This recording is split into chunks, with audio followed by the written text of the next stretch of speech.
Hi, Chris Mc Loone here with Fire Apparatus and Emergency Equipment. Welcome to this episode of FAMA Forum. Today, my guests are Jason Witmier, who we have had on a number of times. He is the Director of Education and Technology at Safe Fleet. And with us also is Assistant Chief Ray Fuiten. He is with the Green Bay Metro Fire Department. I'm a Philadelphia Eagles fan, so let's try not to try not to get into too many arguments along the way. But Chief, you're outnumbered because I am too. Oh, see you in the anyway, playoffs. what we're here to talk about today is FAMA's recently held Fire Apparatus Design Symposium. It was held back in the beginning of November, or was it the end of October, Jason? End of October. Okay, end of October. My months are all jamming together now. We're at the end of the year, so everything kind of runs together.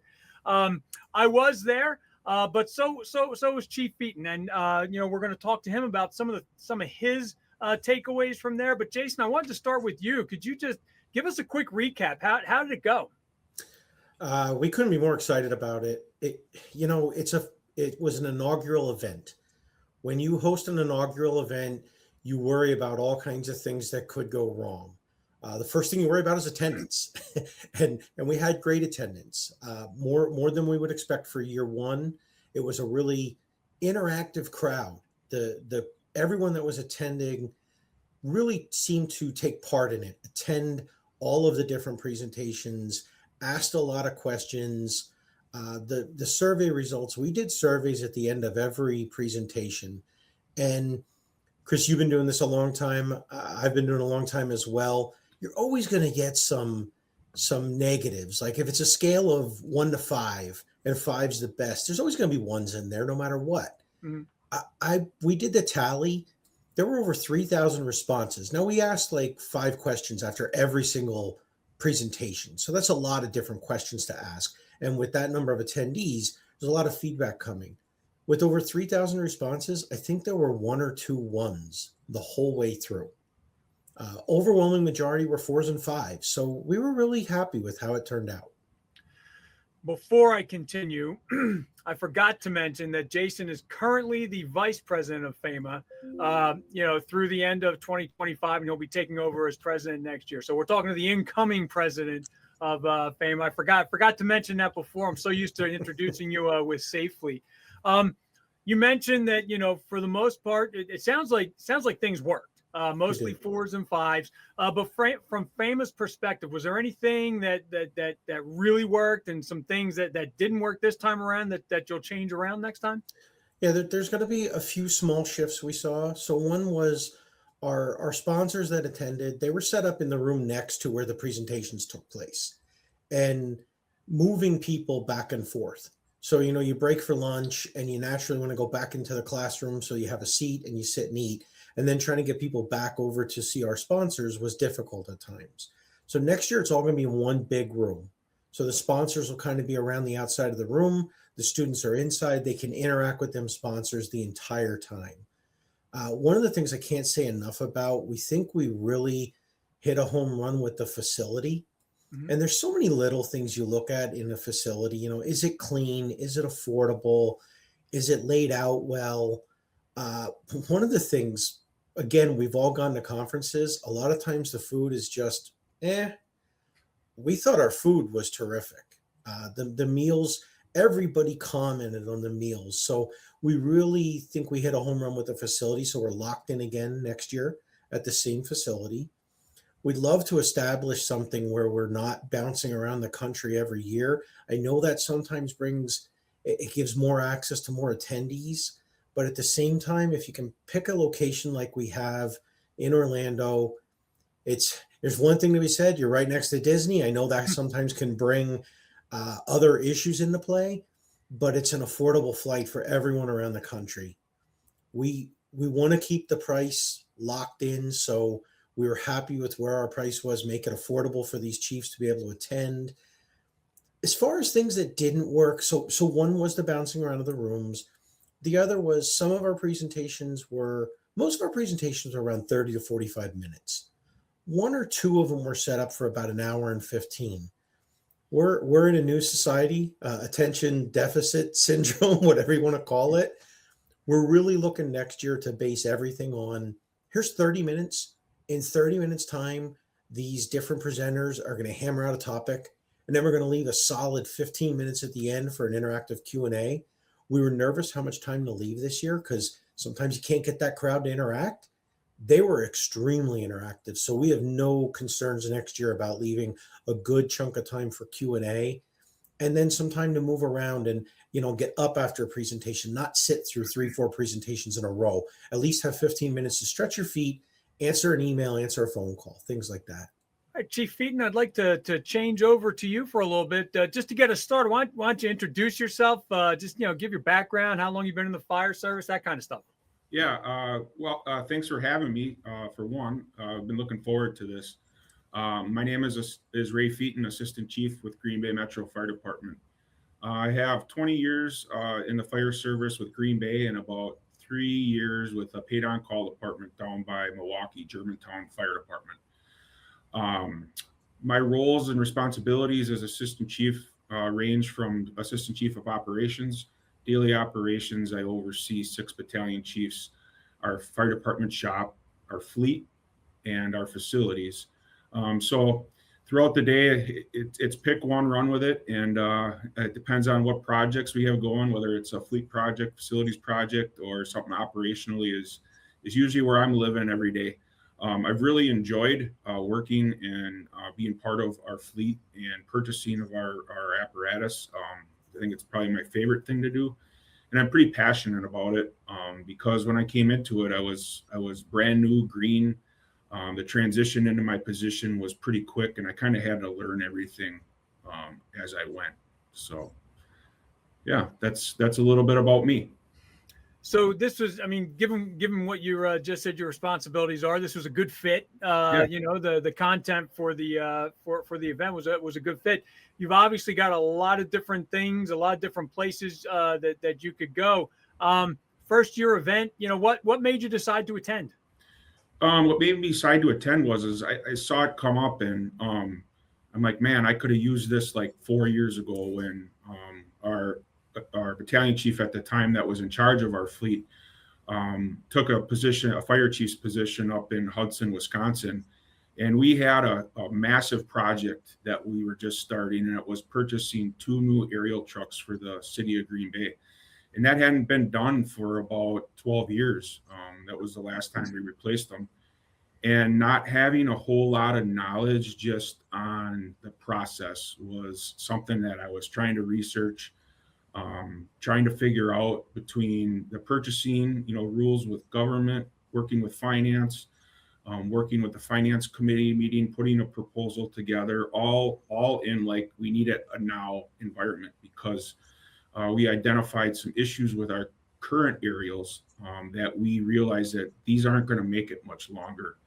And we need to purchase something now and get the ball rolling. So I kind of learned under the gun a little bit with a little bit of pressure and with some guidance from my chief and my assistant chiefs and a little bit of time that I had with the guy leaving, was able to kind of navigate that along the way. And if I would have had this conference to attend back then or 3 years ago, I'd be in a better spot now because I'm still learning. The process is different, everywhere you go. And my thought was, man, if someone had a project that they were starting and could attend this conference and have at your disposal the knowledge and the insight from people that have been there, done that, it can kind of guide you and give you tips along the way. I think you'd be able to come out of that conference with a project and a product that would be a great thing to present to your finance and council for approval. Overall, if you had to pick one takeaway that you left with when you flew back to Wisconsin, what was the most valuable takeaway that you brought back to your department with you? The most valuable takeaway was this conference is for anybody from a new firefighter that's on a paid-on-call department or volunteer department that just was told, hey, we need to purchase a new rig, to someone that's, I would say, kind of experienced, but not an expert, to somebody that's an expert, because the best takeaway is it doesn't matter what level you're at.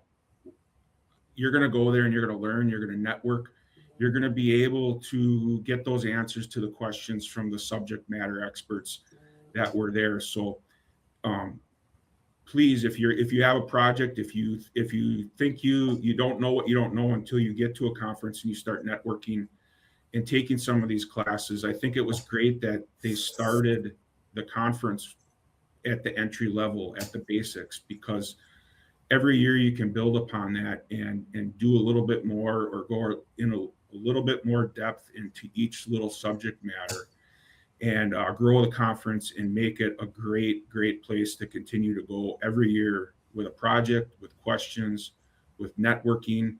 One of the big takeaways I took from it too, and I didn't even know it existed, was the FAMA Resource Center. That was talked about quite a bit at the conference, and some of the tools and resources that are in there, I wish I would have known 4 years ago, because it would have helped me, would have got me answers to a lot of the questions I was looking for.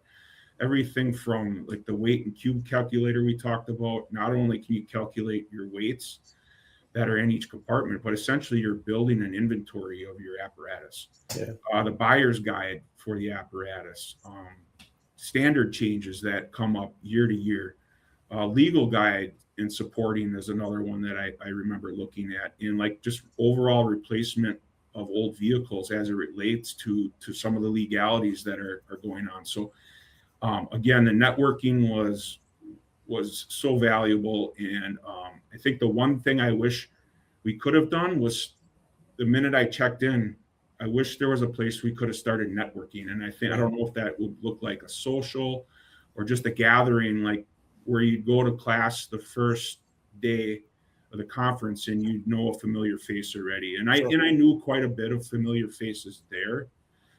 But I think that would be something cool to do the first night of check-in. So. Now, I was also in attendance there, so I'm familiar with how it went. 2 days worth of classes. Did you have a particular session that you got the most out of, or that you liked the most out of the selection that we had? Yeah, I had two of them that really stuck out to me, and one was by Roger Lacor. He did the presentation on the Cummins update, which I think was everybody wanted to know. So we, we're transitioning into the X10 and X15, and the X12 is out in the L9. So with all the new emission stuff that's coming, I know that one really interests my mechanic that was with me. Just to hear that again, and we've heard it already once before through our dealer, but to be able to get an update on that was a great one to hear and be able to ask questions for. And then the other one I really liked was the one that Larry Daniels gave, and it kind of hit on what I really needed as a new person 3-4 years ago, and that is just, how does the process start? What does the process look like? Where do you go? I mean, his presentation was great because it was entry level. So if there was people there that really had no idea of the process or what buying a piece of apparatus looks like, you got a lot of valuable stuff out of that. And that presentation alone, you could probably divvy up next year into 4 or 5 separate different little sessions and expound on each part of it. So I really enjoyed those two sessions. The Cummins one was one that I really got a lot out of. I was also very curious about the design, what it was going to do to the cab. But I thought one of the most important things to me from that one is that you still have to talk to your own manufacturer of choice, because Roger could really only speak for one group and what they were planning to do. But you really have to see what your manufacturer of choice, your chosen manufacturer is going to do. The other one I really liked. Not to butter Jason up too much, but was the one on multiplexing. That was one that I have a pretty good understanding, or I had a pretty good understanding of what it was, but just walking through from the very beginning was really valuable to me. It just helped me understand, how we got to where we are and things like that. So a lot of good content there. That was for sure. Yeah, I do agree with you on that multiplexing one. That one connected a lot of dots for me with how that system works within a fire truck or a piece of apparatus. You know, that you mentioned that that was one that I gained a lot of just knowledge of a system out of as far as our apparatus and how that operates. Now you mentioned, Jason mentioned this was an inaugural event. Attendance surpassed, what you were hoping for. Obviously, you made the trip down. You found the value in it. You made the trip down for an inaugural event. There probably were some who were maybe on the fence. And so what would you say to those, having gone through it now, what would you say to those who were on the fence this year, or might be considering attending next year, but haven't made the call yet? Yeah, I would say book it, because if you have a project that is imminent or that needs to be looked at, you have, like I said, you have the subject matter experts there to ask those questions. Before you come, have a plan, talk with your leaders in your village, city, whoever they may be. Let them know you're going. Let your purchasing department know that you're going, because they'll have specific things that you can look for and help through and make the process better there. I think the classes themselves, I think, like we talked about, you could break them up and make them smaller and more focused. So if you're kind of having problems with a project or don't know which way to go with one, you can really narrow in on that and end up with a good product coming home to present to your finance committee and for your council for approval, or your village leaders, whoever they are. I know they're different everywhere, and the process is a little bit different everywhere, but it's similar, but different. But man, I wish I had this 4 years ago. It would have really helped me with those aerial trucks. Ultimately, we got through it. I've learned a lot along the way, and I'm looking forward to next year, what that has to bring, because there's a lot for me to learn yet, and looking forward to it. Speaking of next year, Jason, back to you. You already talked a little bit about some things that worked or didn't work, things that are coming back, things that are going to be changed up a little bit. But talk about next year's event. This is where the November thing came. It is November next year. It is. So talk to me about next year's event and what you guys have in the works so far. So the dates are set. The dates are November 3rd and 4th. Most people probably arrive they're 4th and 5th. Most people will arrive Tuesday the 3rd, and then the event is all day on the 4th and half a day on the 5th. We are looking to do something Tuesday evening when the students arrive. So that's great that you mentioned that, Chief. At least we know we're on the same wavelength here with our attendees. We are looking at probably about 11 classes this time. Like I said, about a 30-minute with 15-minute of Q&A. We got a lot of comments back on that. It was Apparatus Spec 101 was the class that Chief was referring to, that Larry Daniels and Dave Durstein put on. And we kind of went over the whole process. And afterwards we said, we could have easily done one class on writing a spec, one class on pre-construction, one class on midpoint inspections, and one class on final inspection.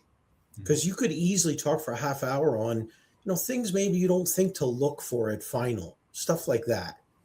The biggest takeaway that I have just from sitting here talking is, Chief, I can't thank you enough for being open and stating how you felt about this. A lot of people would probably think, oh, they must have schooled him ahead of time and told him what to say.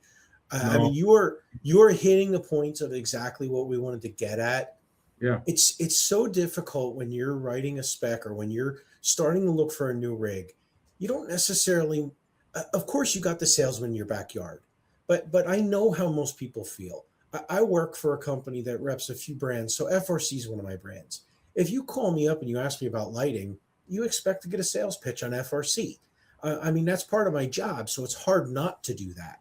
What we really wanted to deliver with this conference was the facts. So having opposing vendors stand up on stage together and do a presentation where they're just talking about facts, not only does it give you great info, it breaks down some barriers. And like you said with the networking, it now allows you to approach those individuals and say, hey, I want to learn a little bit more about this. And now that you're already on an educational standpoint with them, you're not just getting a sales pitch. You're truly getting an education out of it, which is what we wanted to deliver. Those are probably the biggest changes for next year. Is class is a little bit shorter, a lot more Q&A, maybe a little bit more focused on some subjects. We have ideas on what we want to teach, but at the same time, we have a survey coming out to all of the attendees from this year, asking the question of, hey, what do you want to learn? Because we don't want this to be a conference where we tell you what you need to know. You need to tell us what you need to know, and then we'll help deliver that info. And that's what we really want to make different about this, is we want to base it on what people are looking to hear and learn. Well, thank you very much, both of you, for sitting down with me today to talk about this. Before I let you both go, Jason, I'll start with you. Do you have any general comments about the forum this year, the forum next year, just anything that we talked about today that you haven't brought up yet? I'll wrap up with one or two things. One is the dates I announced. The location is the same. It's the Rosen Center in Orlando. The registration link will go up shortly. You can always check FAMA.org to find that. Please, if you don't know what FAMA.org is, we are a nonprofit organization that is completely dedicated to helping advance the fire service.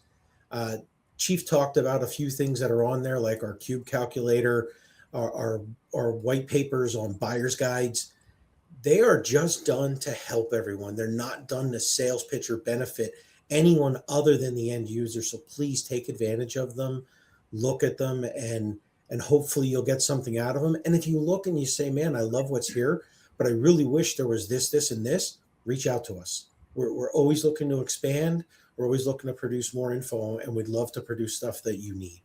Chief Fuiten, how about you? Any general comments? Just looking forward to next year. Like I said, if you have a project that's on the docket for next year or the following year, bring that with you.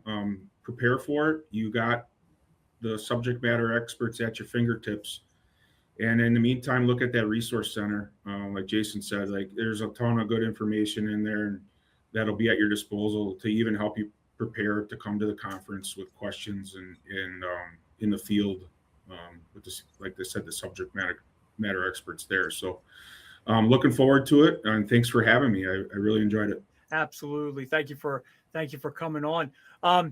We just a couple other things, just FAMA related. For those who might remember, we used to have a column in our magazine, Fire Apparatus and Emergency Equipment, that was, I guess, the print edition of what we're doing here. That will be starting up again in 2026. Our first one will be published in February, authored by incoming President Jason Witmier. So keep an eye out for that this year. But that'll be back on a monthly basis. Yes. We also have our FAMA Resource Center on fireapparatus.com, and you can find that at fireapparatus.com/FAMA. There, all of these FAMA forums will be in there. We'll also be putting the print ones in there as they come out, as well as any other pertinent information that FAMA releases throughout the year. Certainly, there will be information on next year's event there when it does become available. So let me see other housekeeping items. If there are topics that we haven't hit on in FAMA Forum, for example, let us know. I'm at chris.mcloone@clarionevents.com. I'm in contact with Jason a lot, so we can certainly, if there's something that you've been looking to for us to talk about here, we can certainly make that happen. And we can also probably find an author that would be appropriate for the column in the magazine, if that's what you want to do. As well. So please do that. If there are topics that we haven't hit on our podcast in general, please let me know again. Other than that, and of course, they're all archived. You can find the FAMA forums at that fireapparatus.com/FAMA, but also all of our podcasts are archived at fireapparatus.com/podcast. So Jason, Chief Fuiten, again, thank you for joining me today. Have a good one, everyone, and stay safe. Thanks again, guys. Thank you.